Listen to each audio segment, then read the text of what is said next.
Hello everyone, welcome to Econity. As you know that we started a UGC Net Accelerator series. So this is our first microeconomic PYQ session where we discuss the different questions of PYQs, right? So before getting into this discussion, I wanted to show you when we are coming and make sure you pin on your phone that we are coming with different topics. What's new in this series? मतलब बहुत सारे questions होते हैं ना कि ma'am क्या नया है, बहुत सारे यूट्यूब पे है। सो ये हमारे सीरीज में हमने पीवाईक्यूज को बहुत अच्छे से डिस्कस किया है, जो कि आपके एग्जाम पॉइंट ऑफ व्यू से बहुत इंपॉर्टेंट होगा, बिकॉज एग्जाम में सिर्फ 2 मंथ्स लेफ्ट है, राइट? एंड एवरीवन वांट्स कि 2 महीने में ये वाला अटेम्प्ट दूं कि नहीं, अभी है बचा है कि ये वाला अटेम्प्ट देना है कि जून वाला अटेम्प्ट दूं। I must suggest you go for it, right? At least you try and go for it, just do it.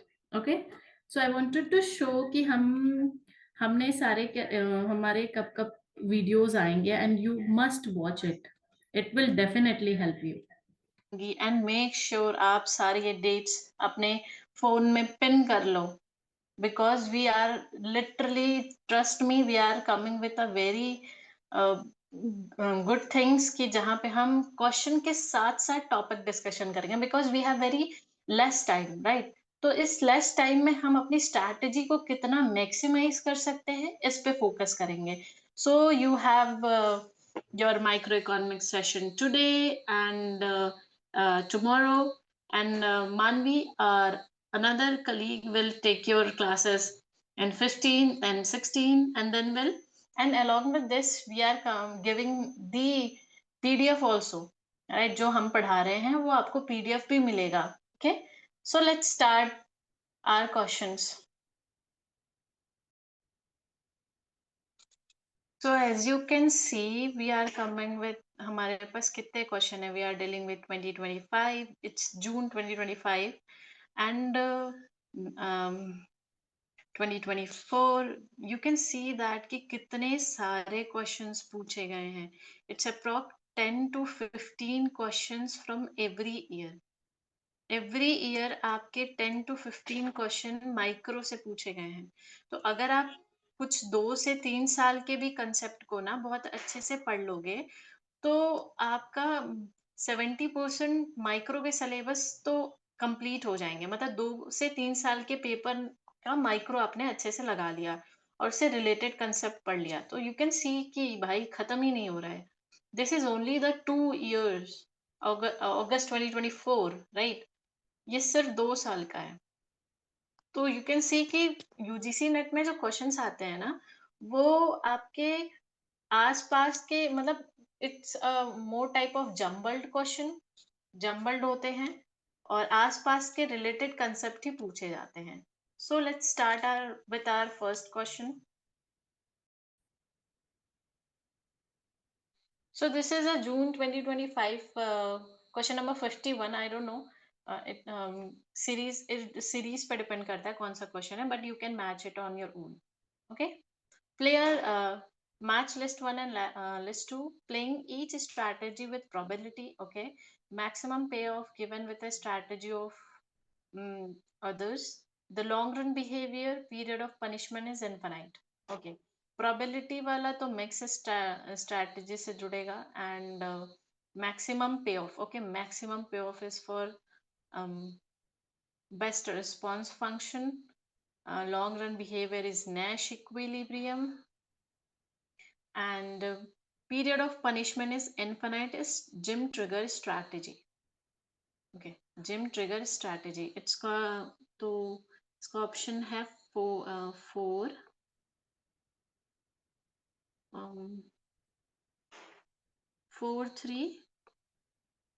4 3 4 3 1 2, right? 4 3 1 2, that is option number 4 is correct. Okay, before जब आप ये वीडियो देख रहे होगे ना, तो सबसे पहले आप जब भी क्वेश्चन आपके पास आए, तो सबसे पहले आप इस वीडियो के रिकॉर्डिंग को पॉज करना और खुद से एनालाइज करना कि इसका आंसर क्या हो सकता है। राइट? जब आप खुद से एनालाइज करोगे ना, तो आपको चीजें समझ में जल्दी से आएंगी कि इसका आंसर क्या हो सकता है। एंड देन आप उस आंसर को अपने कॉपी में नोट डाउन करो, एंड देन मेरे आंसर से उसको मैच करो, क्या सही है कि नहीं है।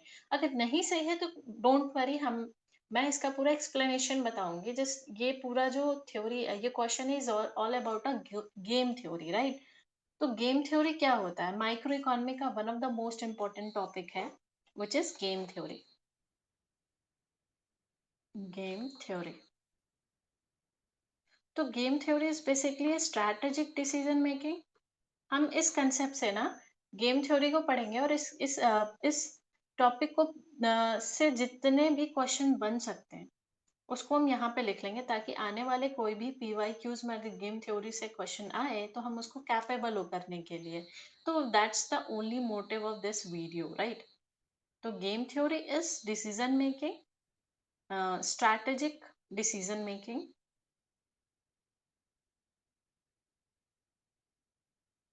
Make sure you can note down all these notes where your outcome doesn't depend on, जो हमारा आउटकम होता है ना वो किसी के भी अदर्स के आउटकम पर डिपेंड नहीं करता है, right? doesn't depend on doesn't depend only on what I can write here, what you do, क्या हम कर रहे हैं, but also on the others too, but also on the others too. Okay, ये हमारा गेम थ्योरी का definition है कि गेम थ्योरी क्या होता है। बेसिकली एक डिसीजन मेकिंग होता है जो कि डिपेंड करता है वेयर जो आउटकम्स होते हैं does not depend only on what you do but also on the others too, कि क्या अदर्स कर रहे हैं उस पर भी बिहेवियर पर डिपेंड करता है। Now come to the elements. Elements इसके होते हैं, इसके अंदर एलिमेंट्स होते हैं players, strategy, strategies and pay off, right? Strategies and pay off. अब ये प्लेयर्स क्या होते हैं? प्लेयर्स आपके डिसीजन मेकर होते हैं, आपके डिसीजन मेकर्स होते हैं जो डिसाइड करते हैं। एंड सेकेंड स्ट्रैटेजीज, स्ट्रैटेजीज यानी कि जो ऑप्शंस होते हैं, right? The options they can choose from, they can choose from, कि कैसे ऑप्शन, क्या ऑप्शन से ये चूज किया जा रहा है, कितना क्या क्या दिया गया है, राइट? कि कितने ऑप्शंस दिए गए हैं जो प्लेयर्स को चूज करने हैं। And the last one is पे ऑफ। पे ऑफ इज द आउटकम और reward from each combination. What I से कि कॉम्बिनेशन रहता है, कॉम्बिनेशन ऑफ चॉइसेस रहता है जिसमें प्लेयर्स को चूज करना पड़ता है अपना बेस्ट रिस्पॉन्स, राइट? कि आप जब एक कोई गेम खेल रहे होते हो, चाहे वो न, आपको सामने वाला जब लॉस और गेन वाला कोई गेम होता है तो आपको सामने वाला हमेशा लॉस पहुंचाने की कोशिश करता है, और आप उस लॉस में से भी आपका मिनिमम आप लॉस चूज करते हो, तो दैट्स अ कॉल्ड अ पे of. What I say that कि कॉम्बिनेशन है, combination, combination, combination of choices, right?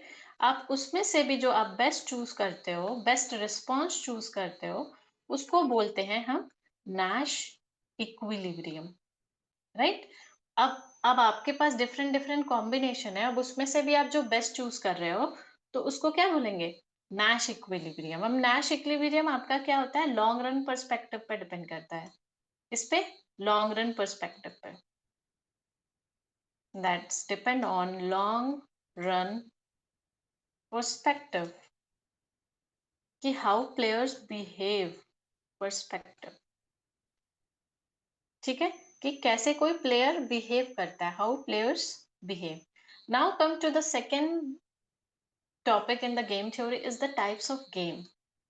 कि टाइप्स ऑफ गेम क्या क्या होते हैं, क्योंकि देखो हमने गेम थ्योरी का क्वेश्चन देखा, अब गेम थ्योरी का क्वेश्चन देख के हम आगे नहीं बढ़ सकते। That's the motive of our video कि हम एक टॉपिक का क्वेश्चन पिक करें, और सॉरी एक क्वेश्चन का टॉपिक पिक करें जिसको हम थॉरली पढ़ लें। ठीक है, यही हमारी स्ट्रैटेजी होगी सारे लेक्चर्स में कि एक ही टॉपिक से सारा कवर करना, ताकि आने वाले जो भी ईयर्स में क्वेश्चन पूछे गए हैं ना, वो कवर अप हो जाए, राइट? तो टाइप्स ऑफ गेम आपके होते हैं, first is cooperative game, cooperative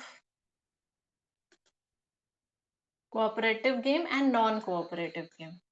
cooperative mean समझ रहे हो, कोऑपरेटिव कोऑपरेट किया जाता है, जैसे फॉर एग्जांपल कौन सा गेम होता है कोऑपरेटिव माइक्रो इकोनॉमिक्स में, दैट इज कार्टेल।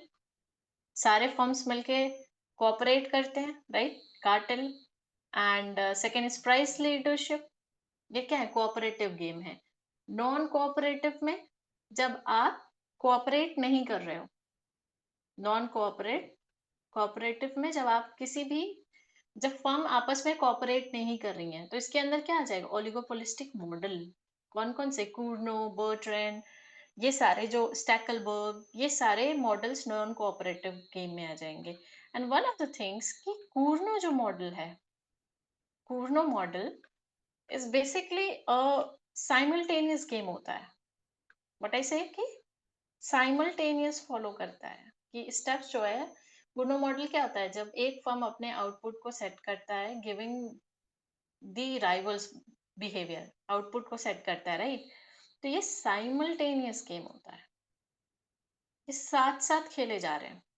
लेकिन जब स्टैकलबर्ग की बात आएगी, स्टैकलबर्ग तो ये आपका सिक्वेंशियल गेम में आता है, और इन सारे गेम में नैश इक्विलिब्रियम एग्जिस्ट करता है। तो ये कुछ छोटे छोटे पॉइंट है, जब भी आप ये वीडियो देख रहे हो तो ये पॉइंटर्स के नोट्स बना लेना, क्योंकि बहुत इंपॉर्टेंट है।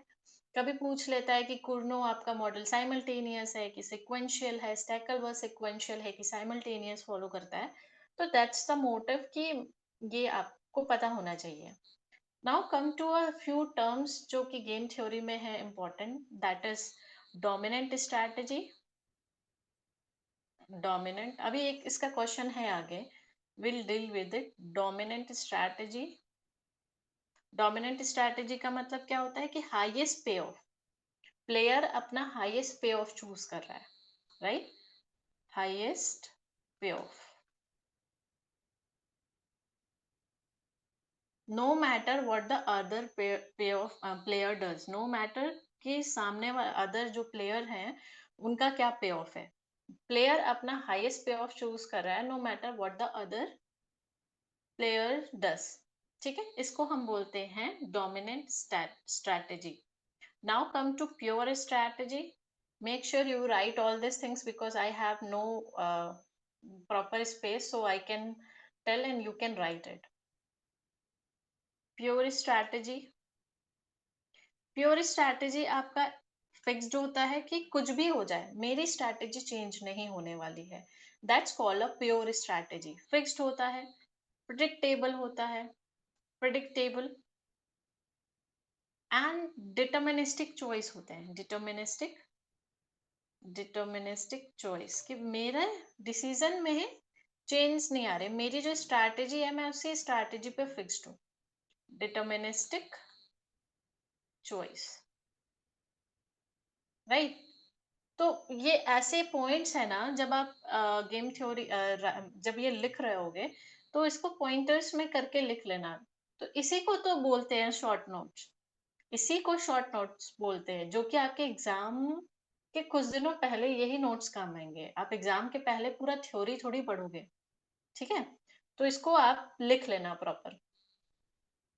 Now third is mixed strategy. कुछ ये टर्म्स है जो कि गेम थ्योरी में यूज होते हैं। मिक्स स्ट्रैटेजी अभी आया था। मिक्स स्ट्रैटेजी ऐसी स्ट्रैटेजी होता है जिसमें प्लेयर्स प्रोबेबिलिटी के आधार पे काम करता है, एक्शन लेता है, ठीक है? जैसे इसके अंदर प्रोबेबिलिटी इंक्लूड होती है। व्हाट आई से? प्रोबेबिलिटी, ठीक है? यानी कि हर एक स्ट्रैटेजी पे वो प्रोबेबिलिटी असाइन करता है, हर एक पे ऑफ पे वो प्रोबेबिलिटी असाइन करेगा। यानी असाइनिंग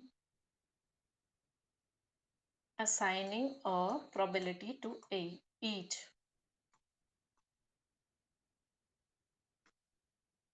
राइट नाउ लास्ट जो टर्म है वो है हमारा, इस क्वेश्चन में पूछा गया था कि what is period of punishment is infinite, it is grim trigger strategy. ये कौन सी स्ट्रैटेजी होती है? बेसिकली यूज किए जाते हैं ये वाली जो स्ट्रैटेजी है, रिपीटेड गेम में होती है। व्हाट आई से कि ये रिपीटेड गेम में होती है। फिर अगर आपने कभी अपने पार्टनर से कोई चीट कर दिया, right, once you cheat the other player, once you cheat the your partner, तो आपको उसके बदले पनिशमेंट मिलेगा। तो इसी को बोलते हैं ग्रिम ट्रिगर स्ट्रैटेजी। ये रिपीटेड गेम्स के अंदर आता है। सो हमने ये पूरा गेम थ्योरी का ओवरव्यू पढ़ लिया। हमारे पास हो सकता है इससे क्वेश्चन बन सकते हैं, और हमारे ये क्वेश्चन के पर्सपेक्टिव से प्रॉपर पढ़ लिया। Now come to the next question, which of the following is not true?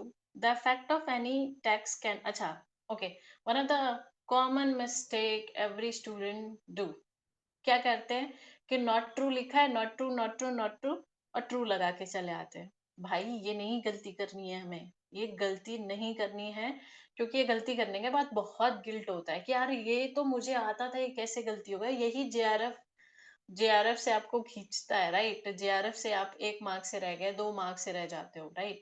तो हमेशा याद रखना, मेक श्योर कि आप जब वो नॉट ट्रू वाले क्वेश्चन देख रहे हो, तो एट द एंड वो नॉट ट्रू ही रहे, राइट। कि हम क्वेश्चन सॉल्व करते करते वो नॉट ट्रू ही रहे, वो ट्रू में ना बदल जाए। तो उसके लिए मैं क्या करती थी कि जब मेरा नॉट ट्रू वाले क्वेश्चन देखती थी, तो I pick my one finger over there, और जब तक वो मैं नॉट ट्रू का क्वेश्चन सॉल्व नहीं कर लेती थी, तब तक मेरे वो फिंगर आई कैन नॉट, मतलब हम उसको फिर ठीक नहीं करते थे। I pick one finger and I realise that कि हाँ, मुझे नॉट ट्रू लगाना है, मुझे नॉट ट्रू लगाना है, मुझे नॉट ट्रू लगाना है। तो ये आपको, ये ऐसे नॉट ट्रू करने के स्ट्रैटेजी है जो आप अपना सकते हो। मेरे लिए तो बहुत वर्क किया, फिर मेरे नॉट ट्रू के कोई भी क्वेश्चन गलत नहीं हुए। Now, which of the following is not true? The effect of any tax can be decomposed into an income effect and substitution effect. Okay. There is a substitution effect associated with the lump sum tax, but no income effect. Okay. Greater the substitution effect, the greater is the debt weight loss. There is also a debt weight loss associated with the reduction in prices received by producer as a result of imposition of taxes. Okay. तो दो first में क्या करा है, the effect of tax can be decompose into income effect and सबसे, ये it is correct. ये क्यों करेक्ट है कि जब भी टैक्स लगता है, टैक्स किस पे लगता है? बेसिकली आपका किसी भी प्रोडक्ट पे टैक्स लगा तो उसका प्राइस प्राइस पे लगेगा। और हमें क्या पता है कि प्राइस प्राइस क्या इफेक्ट, प्राइस इफेक्ट पे क्या होता है? प्राइस इफेक्ट दो चीजों से डिकम मतलब दो चीजों में बटा रहता है। किसमें बटा रहेगा? Income effect plus substitution effect, decompose into income effect and substitution effect. तो जैसे आपका टैक्स लगेगा तो आपका प्राइस इंक्रीज होगा।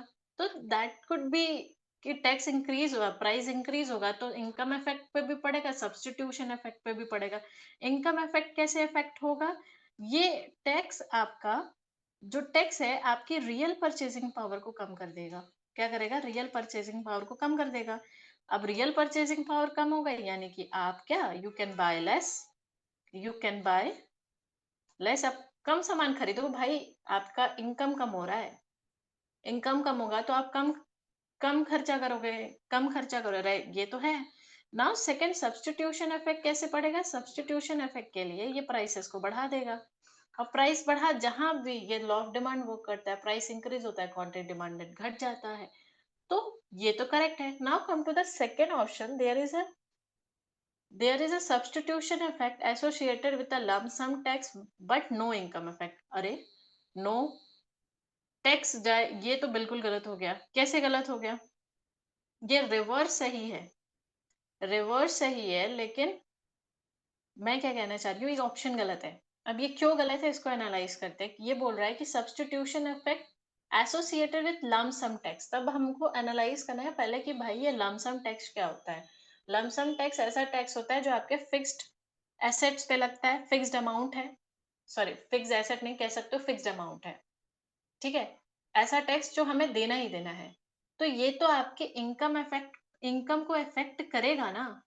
तो यहाँ पे क्या दिया है, but no income effect, no, it affect income effect, it affect income effect, लेकिन ये सब्सटीट्यूशन को इफेक्ट नहीं करेगा। तो that this one is right, sorry, this one is incorrect. Now come to the third option. Greater the substitution effect, the greater is the deadweight loss. This is correct.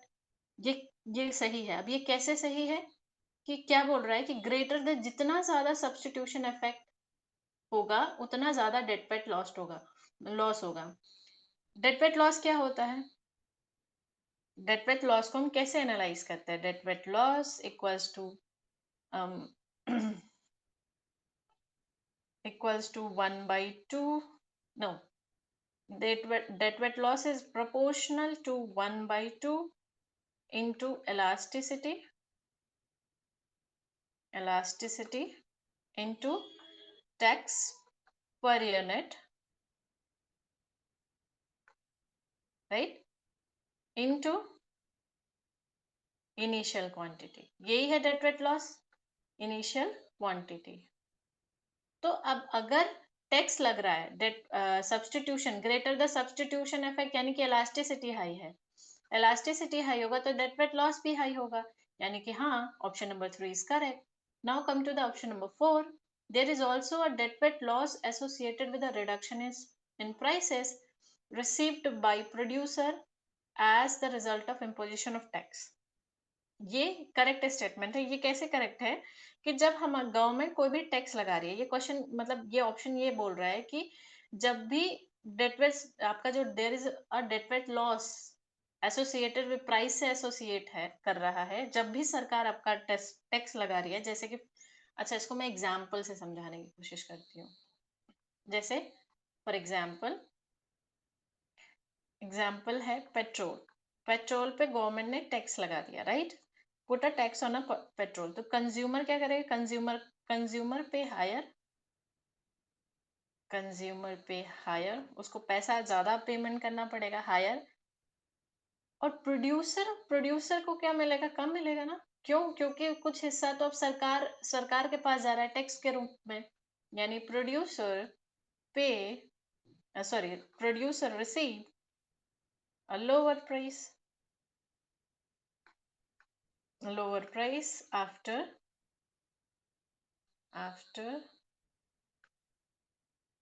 paying the tax to the government। Producer को कम पैसे मिल रहे हैं ना।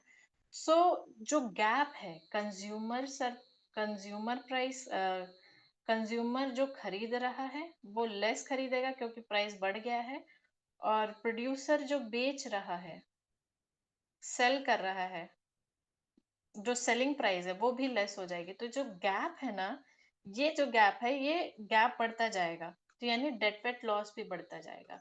तो ये जो statement यहाँ बोला है कि ये जब भी टैक्स का इम्पोजिशन होगा तो डेटवेट लॉस एसोसिएटेड होगा दोनों से, प्रोड्यूसर से भी एंड कंज्यूमर से भी।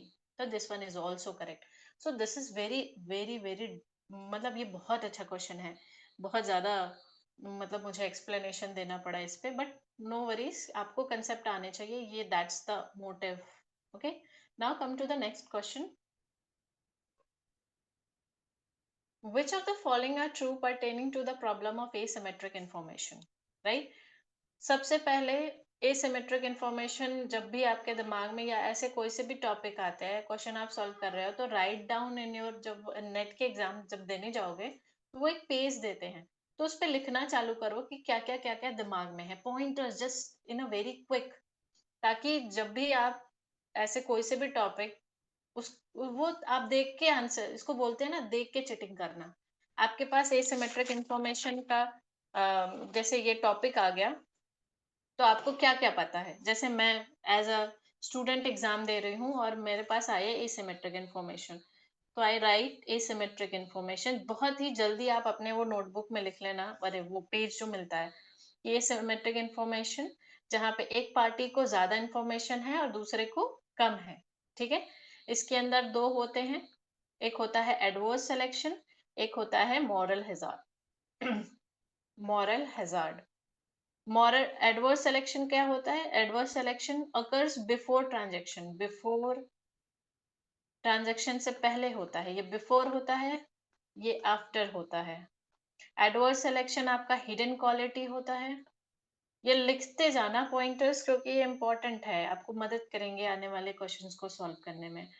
हिडन, हिडन है, क्वालिटी होता है, क्वालिटी हिडन है, मैंने क्वालिटी छिपाई है। और मॉरल हैजार्ड हिडन एक्शन होता है, हिडन एक्शन होता है। ठीक है, जैसे कि हम इंश्योर्ड हो जाते हैं, उसके बाद मैंने कार खरीदी और कार का मैंने इंश्योरेंस कर लिया, और फिर मैं कार बहुत ही हार्श ड्राइविंग कर रही हूँ, तो ये क्या है? ये मॉरल हैजार्ड है, मैं तो इंश्योर्ड हो गई हूँ, right. Then after, then after इसको रिड्यूस करने के लिए, एसिमेट्रिक इंफॉर्मेशन को रिड्यूस करने के लिए हम, मतलब इसको कम करने के लिए सिग्नलिंग मेथड का यूज करते हैं। स्क्रीनिंग, स्क्रीनिंग प्रोसेस होता है। Branding, I am trying to write very quick but I can't, it's okay. Warranties, warranties दी जाती है, एंड गारंटी भी बोल सकते हैं इसको। Regulations,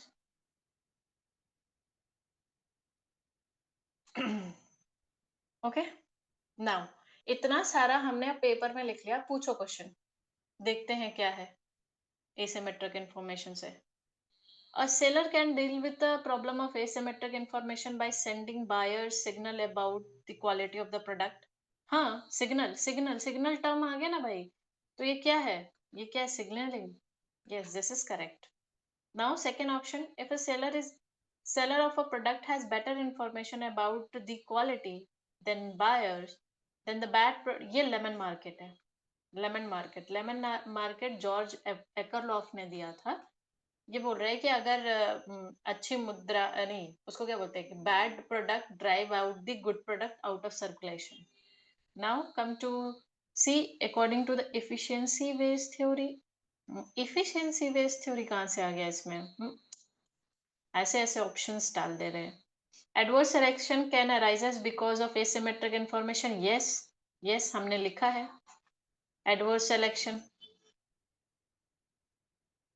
owners can avoid principal agent problem designing contract that give their agent. हाँ, ये प्रिंसिपल एजेंट प्रॉब्लम है,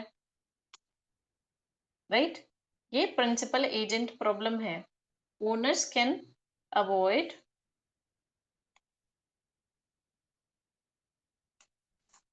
okay, owners can avoid prince, हाँ ये सही है, करेक्ट है। तो हमारा करेक्ट क्या है? A B D E, A B D E, A B D, हाँ ए बी डी ई। और मेक श्योर जब आप ऐसे स्टेटमेंट वाइज क्वेश्चन कर रहे हो ना, तो अगर जैसे कि बहुत ज्यादा स्टेटमेंट है, तो आप कंटिन्यूअसली उसको चैंट करते बोलते रहो, ए बी डी ई, अपने मन में A B D E, A B D E, और ए बी डी ई पे क्लिक करना। क्योंकि होता ये है कि ए बी डी ई देख रहे हैं और ए बी डी पे क्लिक करके चले आए, ऐसा नहीं करना है, right. So now come to the next question. Okay, this is a good term, lexicographic preferences. Lexicographic preferences. Lexicographic preferences violate which of the following axioms of the utility theory? तो axioms of the utility, axioms का मतलब क्या होता है? जो कि truth by its nature, right? कि जो चीज सही है by its nature से, तो कौन कौन से axioms होते हैं ये utility preferences के? जल्दी से रिवाइज कर लेते हैं, कौन कौन से होते हैं? Completeness, completeness, ठीक है, जहां पे कंज्यूमर ऑलवेज कंपेयर और रैंक टू बंडल, जहां पे कंज्यूमर ऑलवेज रैंक कर रहा है एक या दो बंडल्स को। कंप्लीटनेस, या तो वो ए प्रेफर करेगा बी पे, बी को प्रेफर कर रहा है ए पे, और दोनों में इनडिफरेंट है, यानी रैंक करना चाह रहा है। सेकंड क्या है? Transitivity, transitivity, A is preferable to B, B is preferable to C, and A can directly preferable to C. ये ट्रांजिटिविटी का कंसेप्ट है, यानी कि कंज्यूमर यहाँ पे रैशनल बिहेवियर शो कर रहा है, रैशनल बिहेवियर, और ये कंसिस्टेंट है। अभी मैंने ये लेक्सोग्राफिक प्रेफरेंसेस, लेक्सिकोग्राफिक प्रेफरेंसेस को अभी टर्म डिफाइन नहीं किया, बट मैं अभी एग्जिम्स को बता रही हूँ कि है क्या क्या एग्जिम्स। नाउ थर्ड आपका मोनोटोनिसिटी है, मोर इज बेटर, जितना ज्यादा उतना अच्छा, monotonicity, more is better. Now fourth is continuity exams. Continuity exams, ये क्या होता है? Continuity exam क्या होता है? ये होता है अगर if A is preferable to B, then C, then there exists a mix of, there exists a mix of A and C that is still preferred over B. मतलब अगर A को B पे प्रेफर कर रहे हैं, B को C पे prefer कर रहे हैं, तो ऐसा हो सकता है कि A और C के बीच में कोई ऐसा कॉम्बिनेशन हो जो कि प्रेफरेबल है, हो रहा है B के अपार्ट, मतलब B के अलावा। ठीक है, अब इसके एग्जाम्पल से समझ लेते हैं। जैसे ये कंटिन्यूटी प्रेफरेंसेस क्या होते हैं, जैसे टी को कॉफी पे प्रेफर कर रहे हैं हम, और कॉफी के ऊपर मैं हॉट वाटर को प्रेफर कर रही हूँ। तो ये हो सकता है, कंटिन्यूटी क्या बोल रहा है कि you should be okay with the mixture. हो सकता है कि भाई मैं टी को प्रेफर कर रही हूँ कॉफी पे, और कॉफी को प्रेफर कर रही हूँ हॉट वाटर पे, लेकिन हो सकता है कि मैं दोनों के मिक्सचर को भी प्रेफर कर सकती हूँ, राइट? यानी कि 20% हमारा वाटर होगा और 80% टी होगा, तो that is continuity. Now come to the lexicographic preferences. ये लेक्सिकोग्राफिक प्रेफरेंसेस बोलता है कि आप किसी भी कॉम्बिनेशन को, किसी भी प्रेफरेंसेस को रैंक करने के कैपेबल हो। ठीक है, रैंक कर रहे हो तभी नेक्स्ट प्रेफरेंस की तरफ मूव कर रहे हो, तो ये आपका लेक्सिकोग्राफिक प्रेफरेंसेस होता है। तो ये जो है ये वोलेट करता है कंटिन्यूटी प्रिंसिपल को, एग्जाम्स को।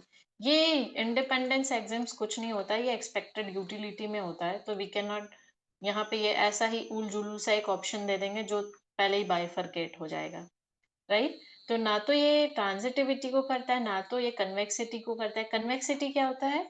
कन्वेक्सिटी यानी जब दोनों कॉम्बिनेशन को प्रेफर करें। आईसी कर्व आपका क्या है? कन्वेक्स है, राइट? कन्वेक्सिटी एग्जाम्स है। तो ये लेक्सिकोग्राफिक प्रेफरेंसेस आपके कंटिन्यूटी एग्जाम्स को वोलेट करता है। नाउ मैंने आपको कुछ यहाँ पे राइट अप्स दिया है कि what is lexicographic preferences and ये ट्रांजिटिविटी को कैसे नहीं कर रहा है, कंटिन्यूटी को कैसे वोलेट कर रहा है, इसके सारे रीजंस है। Now question come to question number 77, which of the following are true regarding the outcome of consumer optimisation. मैंने पहले ही एक टर्म देख लिया कंज्यूमर ऑप्टिमाइजेशन का, तो हमारे दिमाग में सबसे पहले आना चाहिए कि कौन। अभी मैंने क्वेश्चन के ऑप्शन नहीं देखे, राइट? तो पहले दिमाग में क्या आ रहा है कि कंज्यूमर ऑप्टिमाइजेशन पूछ रहा है। तो कंज्यूमर का इक्विलिब्रियम कब होता है? वही जहां पे मार्जिनल रेट ऑफ सब्सटीट्यूशन उसके प्राइस के बराबर हो, price of X, marginal rate of substitution X Y price of Y के बराबर हो, या फिर marginal utility of X upon marginal utility of Y.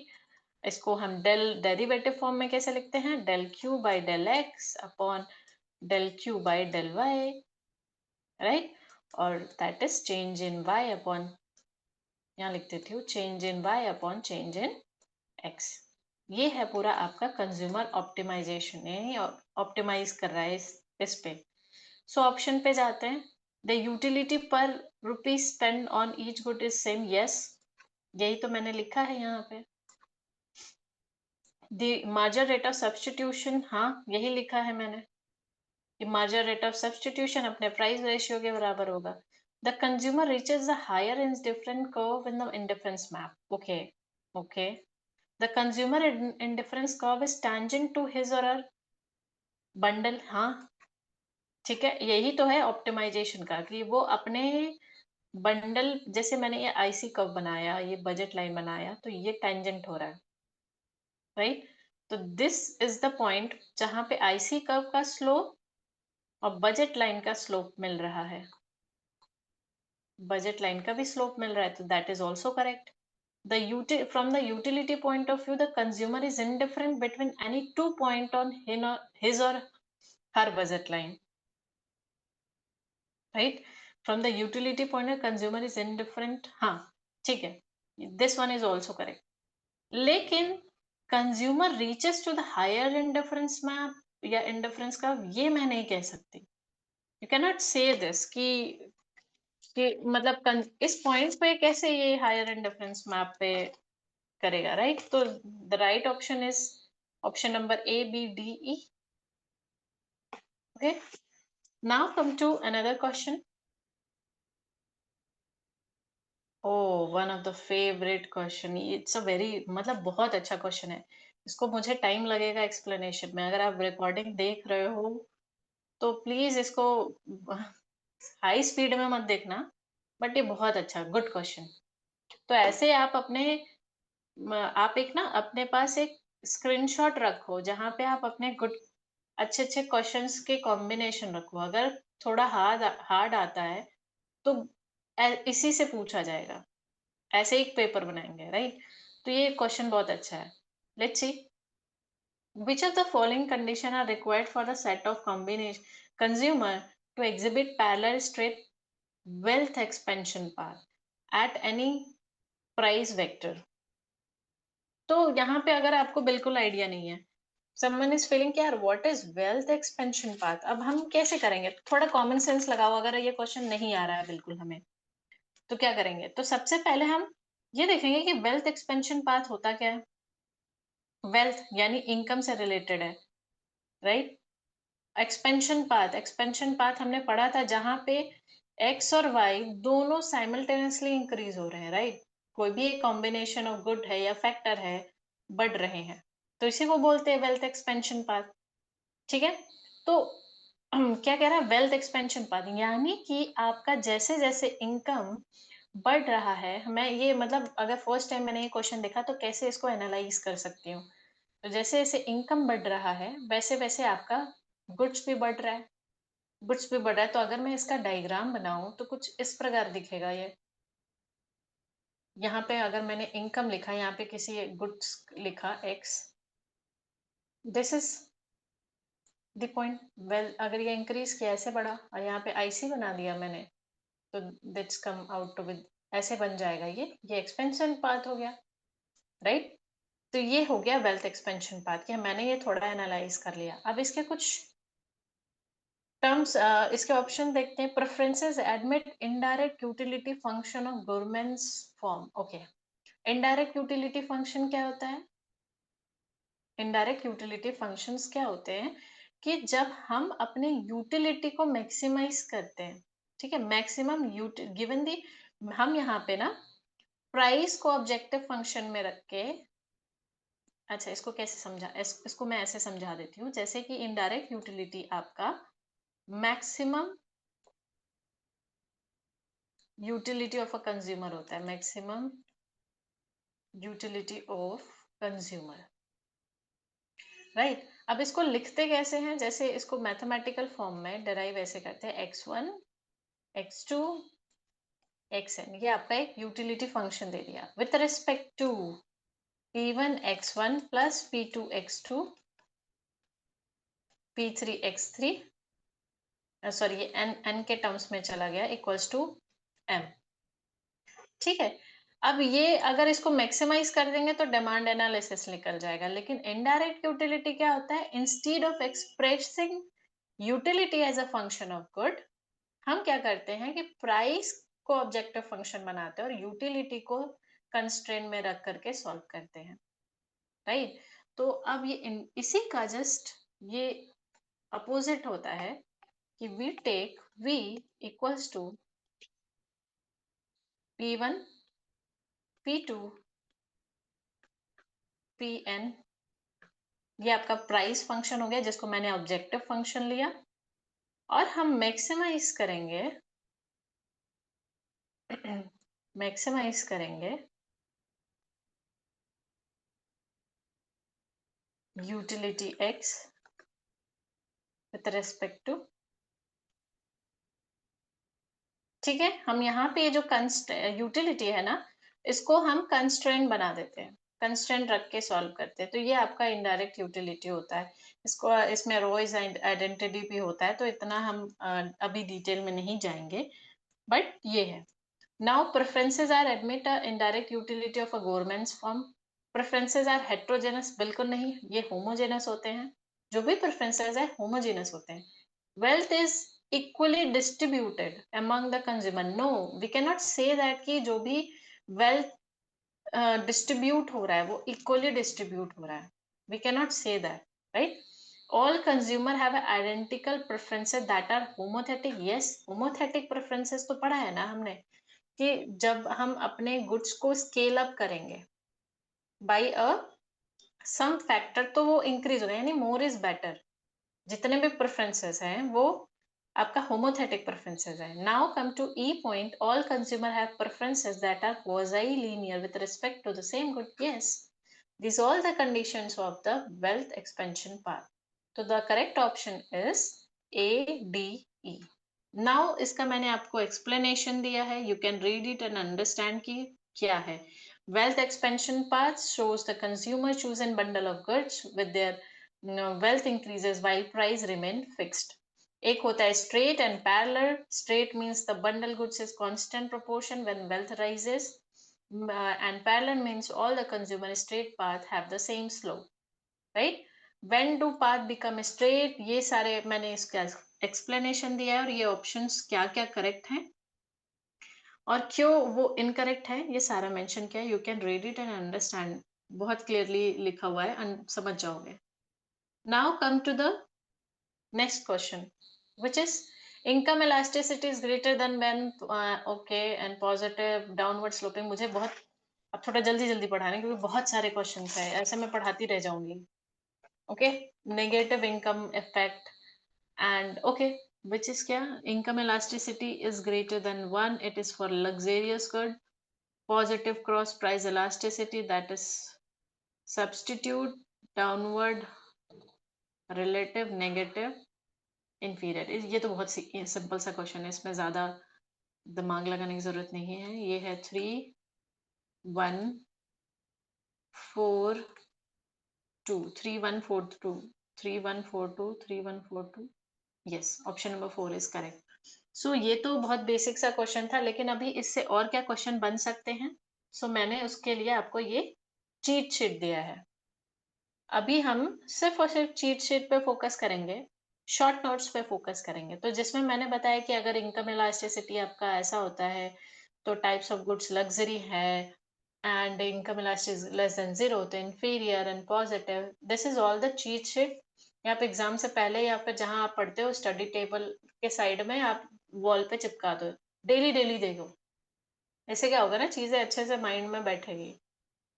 Now come to the next question, question number 94. If the income effect is in the opposite direction as the substitution effect, but the substitution of, ओहो ये तो बहुत simple question है।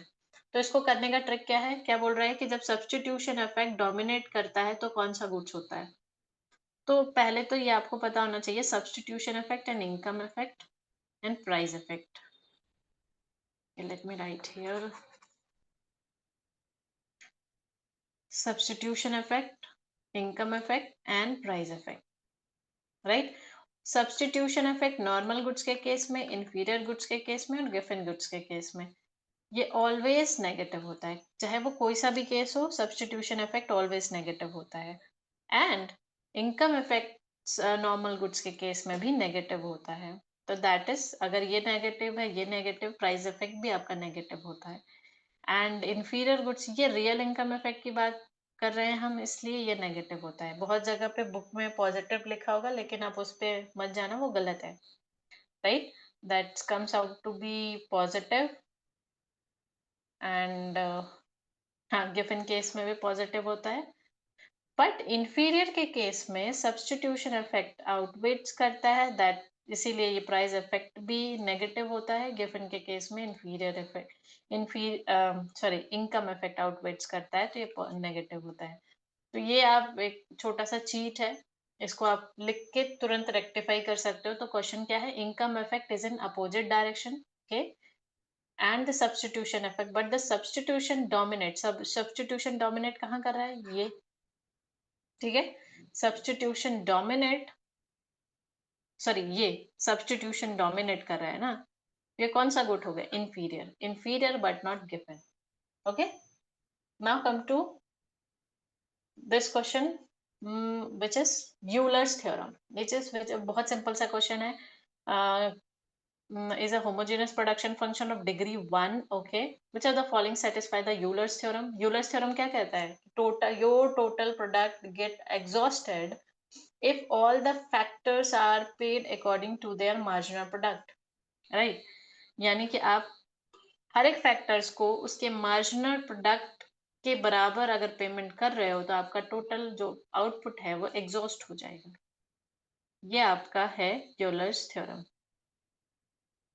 तो इसको ऐसे लिखते हैं, तो इसको सिंपली हमने डेरिवेटिव्स में लिखना है, तो del Q by del L plus del Q by del K into K is equals to Q, तो मैच कर गया। This is option number second is correct.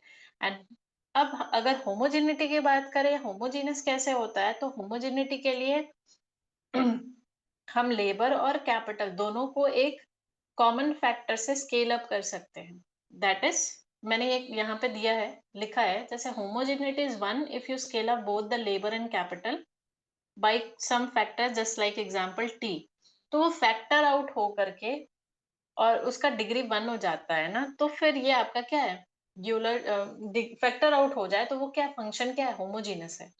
जहां पे जैसे देखो, अगर मैंने एक फंक्शन लिया, जैसे मैंने एक फंक्शन लिया, यहाँ पे एक फंक्शन लिया है capital, capital is a function of capital labour function, and यहाँ पे अगर इन सबसे एन से मल्टीप्लाई किया तो एन गेट फैक्टर आउट, तो ये क्या है, होमोजीनस है, होमोजीनस ऑफ डिग्री 1। क्लियर है, यहाँ पर डेफिनेशन है कि यूलर्स थ्योरम क्या है। नाउ अब ये क्वेश्चन तो भाई एग्जाम में आया, बहुत सारे बच्चों को देख के ऐसा लगता है यार ये कैसे होगा, हमने तो दो दो पे ऑफ पढ़ा था, ये तीन तीन पे ऑफ आ गया। तो डोंट वरी, रुको जरा, ये बहुत इजी है, ये बहुत इजी है, राइट। यहाँ पे आपको क्या करना है, इसमें आपको क्या बताना है कि कौन सा डोमिनेंट स्ट्रैटेजी है, कौन सा डोमिनेटेड स्ट्रैटेजी है, कौन किसको डोमिनेट कर रहा है, राइट। ये आप अब क्या कर रहा है ना यूजीसी ने, जब भी ये इकोनॉमिक्स में जब भी क्वेश्चन आ रहे हैं तो अब तीन तीन पे ऑफ दे रहा है, दो दो दे रहा था तो बच्चे इजिली कर दे ले रहे थे, लेकिन अब तीन तीन पे ऑफ दे रहा है। चलो अब डर गए बच्चे कि यार ये तो नहीं आता, मैंने किया नहीं है, तो डोंट वरी, लेट्स सी कैसे होता है ये सॉल्व। तो ये प्लेयर 1 एंड प्लेयर 2 है, T M B, labour and, sorry left, हाँ मैंने लेबर बोल रही हूँ, लेफ्ट एंड राइट है आई गेस, एल और आर जो भी ले लो। तो सबसे पहले हम लिखते हैं कि प्लेयर 1 की क्या स्ट्रैटेजी है, तो वी गो, प्लेयर 1 के लिए हम रो वाइज जाएंगे, row wise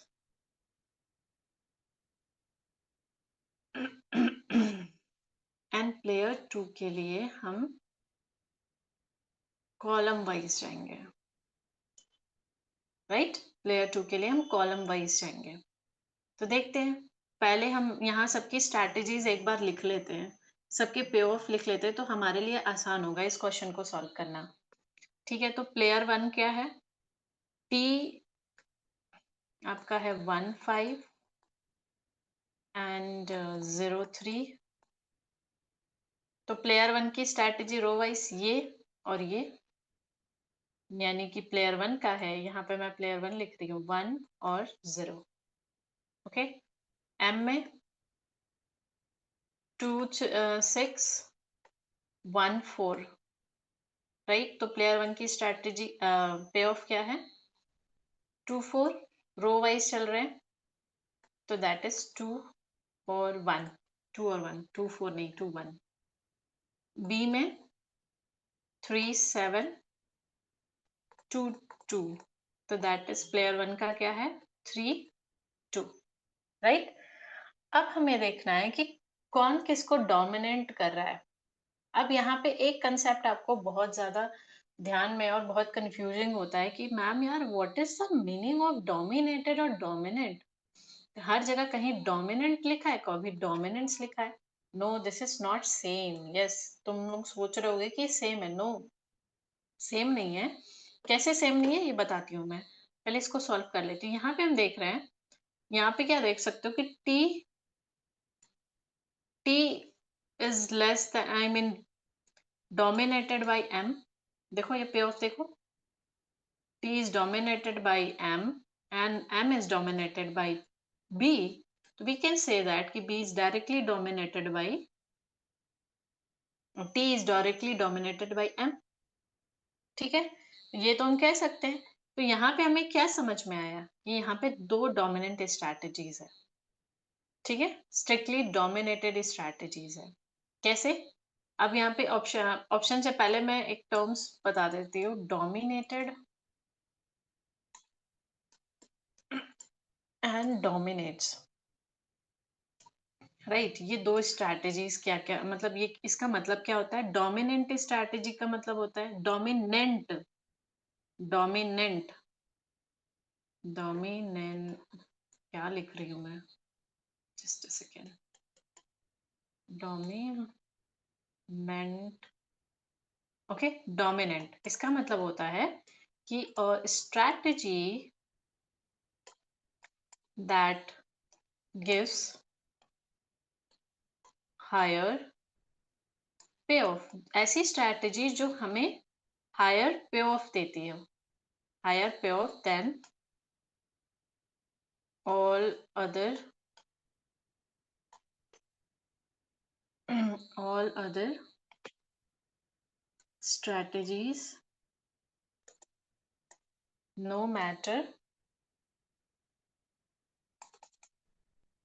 what opponent does। Opponent का क्या है, ओपोनेंट क्या कर रहा है उससे मतलब नहीं है। हमने जो अपना स्ट्रैटेजी मतलब हायर, मतलब मैंने अपना हायर पे ऑफ चूज किया है। राइट, नो मैटर के अदर का क्या है, मैंने अपना हायर चूज किया। यानी कि जब सामने वाला व्यक्ति लॉस देने की कोशिश कर रहा है तो मैंने उसके लॉस में से भी मिनिमम लॉस चूज किया है। राइट, देन डोमिनेटेड स्ट्रैटेजी का, डोमिनेटेड का मतलब हो रहा है कि कोई किसी पे ऑफ को डोमिनेट कर रहा है। जैसे बोलते हैं ना कि तुम मुझे डोमिनेट मत करो। राइट, तो इस प्रकार के क्या है कि स्ट्रैटेजी दैट गिव्स लोअर, उसके नीचे मतलब उसके कम में पे ऑफ है, किसी को डोमिनेट कर रहा है। Lower payoff, what I am writing, हाँ, payoff, lower payoff than some other strategy। ठीक है, no matter what does the opponent does. ठीक है, मुझे नहीं मतलब है। ठीक है, strategy that gives a lower पे of than some other strategy, इसका मतलब होता है डोमिनेटेड और इसका होता है डोमिनेंट।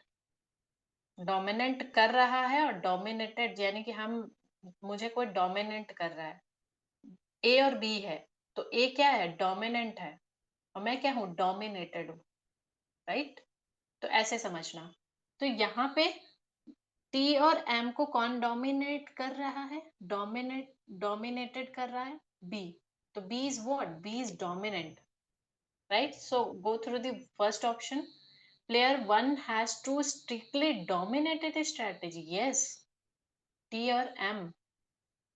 ठीक है, ये आपके क्या है? स्ट्रिक्टली डोमिनेटेड स्ट्रैटेजी है, तो ये तो करेक्ट हो गया। नाउ कम टू, अब ये प्लेयर वन का देख लिया, अब हम प्लेयर टू के बारे में देखते हैं कि प्लेयर टू क्या है। अब प्लेयर वन में हमने रो वाइज चले थे, प्लेयर टू में हम कॉलम वाइज चलेंगे, कॉलम वाइज। तो I can write it here, column wise चलेंगे। प्लेयर टू का स्ट्रैटेजी क्या होगा? 1 2 3, कॉलम वाइज 1 2 3, एंड मतलब एल में है, आर में है, जस्ट सेकेंड, 1 2 3 नहीं, ओके ओके सॉरी, 1 2 3 नहीं, इट्स 5 6 7 5 6 7 एंड आर में 3 4 2, राइट। तो कौन किसको डोमिनेट कर रहा है, देखो इसका पे ऑफ ज्यादा है, यानी कि L is greater, L dominates the R, ठीक है। यानी कि ये बता रहा है कि 10 जो हमारा आर है वो डोमिनेटेड हो रहा है किससे, एल से। We can go for it कि ये वीकली स्ट्रैटेजी है, वीक स्ट्रैटेजी है, वीकली डोमिनेट कर रहा है, R is weakly dominated, dominated, okay. Now come to क्या, option number 7, none of the strategy player two weakly, no no exactly, कहाँ भाई, आर तो है ना, डोमिनेट हो रहा है किससे, एल से। Now come to C, strategy T weakly dominate strategy B, T weakly dominate से, नो, ये भी गलत है। कैसे गलत है, वीकली डोमिनेट मतलब बी को टी डोमिनेट कर रहा है, नहीं, हमने क्या पढ़ा, बी टी को डोमिनेट्स कर रहा है। Now come to D, strategy M of player 1 will never be used in Nash equilibrium. Okay, Nash equilibrium हमने पहले पढ़ा था, Nash equilibrium मतलब क्या होता है, बेस्ट रिस्पॉन्सेस, बेस्ट रिस्पॉन्स। अब ये क्या बोल रहा है कि स्ट्रैटेजी डी, एम जो है, M M strategy, this strategy of player 1 will never used in Nash equilibrium, हाँ नहीं यूज्ड हो सकता, क्यों नहीं यूज्ड हो सकता, क्योंकि इसको तो डोमिनेट कर रहा है ना B, B is dominated by, तो नैश कहाँ से होगा, नैश तब होता है जब हम अपना बेस्ट रिस्पॉन्स दे रहे हो, ये खुद ही किसी से डोमिनेट हो रहा है, तो दिस इज करेक्ट कि एम कभी भी नैश इक्विलिब्रियम यूज नहीं कर सकता। Now come to E, strategy M strictly dominate T, yes, देखो टी को डोमिनेट कर रहा है, yes it is, this is correct, correct option is A D E, A D E, A D, option number 2 is correct. तो कैसे किया, always go, जब player 1 row and column wise, first row then column, फिर देखो कि कौन सा dominate कर रहा है, कौन सा डोमिनेंट और डोमिनेटेड है, डोमिनेंट एंड डोमिनेटेड में फर्क ध्यान रखना और अच्छे से पढ़ना, okay. Now come to next question,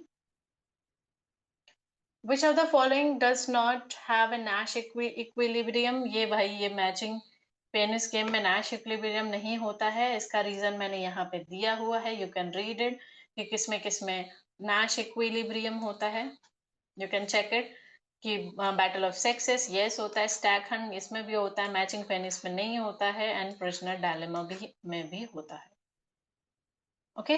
now come to next question, that is Coase theorem. According to the Coase theorem, which of the following possible outcome of assigning property is right?